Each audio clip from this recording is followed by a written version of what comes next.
Welcome to this Saturday Travel and History Tip, and we will be continuing the Saturday series in the state of Alabama. We will be going to Montgomery, which is the capital, and visiting its Capitol building and surrounding structures. And I want to remind you that on May 2nd of 2020, we put up Saturday Travel Tip number 17, and where we spoke of the Arizona and California capitals. The 19th Saturday Travel and History Tip, uploaded on May 16th, 2020, discussed the Idaho and Nebraska capitals.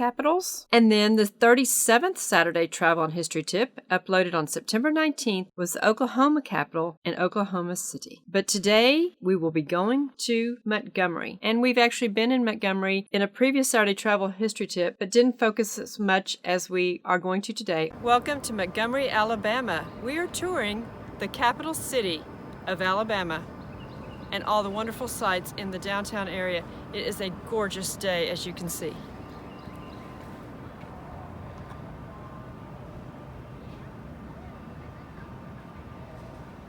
It is a beautiful structure with beautiful grounds, and one of the most appealing things that it had was a flag from every state flying in front on the Capitol grounds, and at the base of each flag was a piece of rock of some sort from each state, marble, granite. The town of Montgomery was formed on December 3rd, 1819, through the joining of New Philadelphia and East Alabama. It is named for Major General Richard Montgomery, who was the first American general officer killed in America's War for Independence. Richard Montgomery, born in Ireland in 1738, died in Canada at the Battle of Quebec on December 31, 1775. Montgomery was chartered as a city by Act approved December 23, 1837. This statue is erected in celebration of the bicentennial anniversary of the city of Montgomery, 2019, and it was sculpted by Clydetta Fulmer. There are many signs, as I mentioned when I had spoken of Montgomery several Saturdays back. It is a very easy city to walk around. The downtown is clean and full of signs directing you where to go. For example, this one shows the riverfront attractions, which is a very popular place. The Hank Williams Museum, the Convention Center, the Capitol Complex, the Rosa Parks Library and Museum. We will be talking about Rosa Parks in our next Saturday Travel and History Tip when we wrap up our stay in Alabama. And this sign mentions the Civil Rights Memorial and Center, the Dexter Avenue King Memorial Baptist Church, which Martin Luther King Jr. pastored for a time, and we will be showing that in next Saturday's Travel and History Tip also, the Alabama Archives and History Building, and the first White House of the Confederacy. This is a beautiful home, well maintained, and it was designated the executive residence by the Provisional Confederate Congress February 21,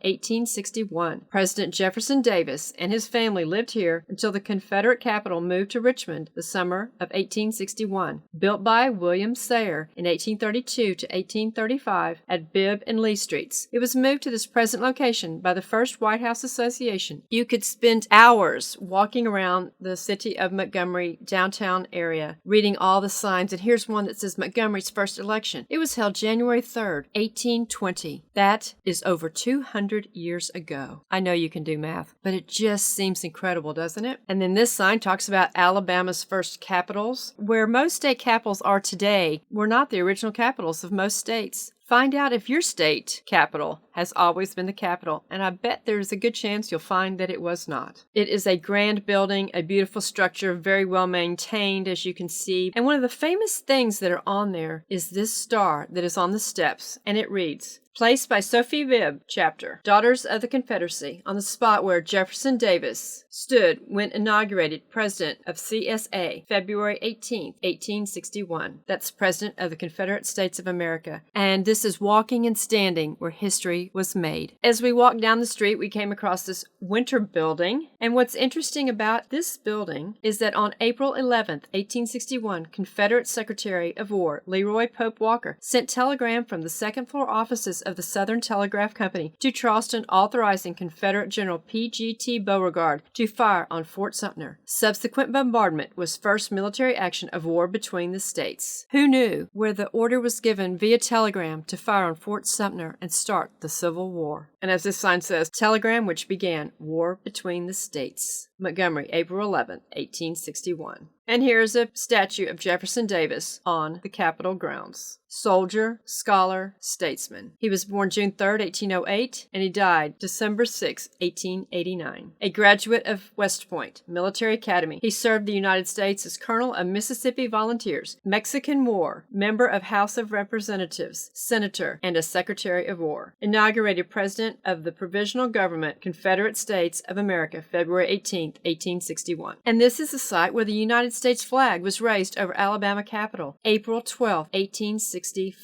Major General J.H. Wilson's Cavalry Corps raised U.S. flag over Alabama's and the Confederacy's first capital on 4/12/65, 3 days after Lee's surrender at Appomattox. And as I've mentioned before, we have been to Appomattox. That is an incredible national park to go to. Like so many Capitol grounds, there are many statues of famous people. Many of the capitals that we have visited have famous trees or trees that are seedlings from other famous trees. For example, this laurel oak tree from the battlefields of Virginia, 1861 to 1865. It was planted by Governor Thomas G. Jones. This is the Liberty Tree. And if you've watched our nuggets on the Grand Survey, you'll have seen this North Meridian and South Meridian post. Across one of the streets is the office building, State of Alabama. Across the street is also the Alabama Bicentennial Park, December 14, 2019. It's a lovely park, and they have these beautiful monuments that have these 3D sculptures, and then they also have plaques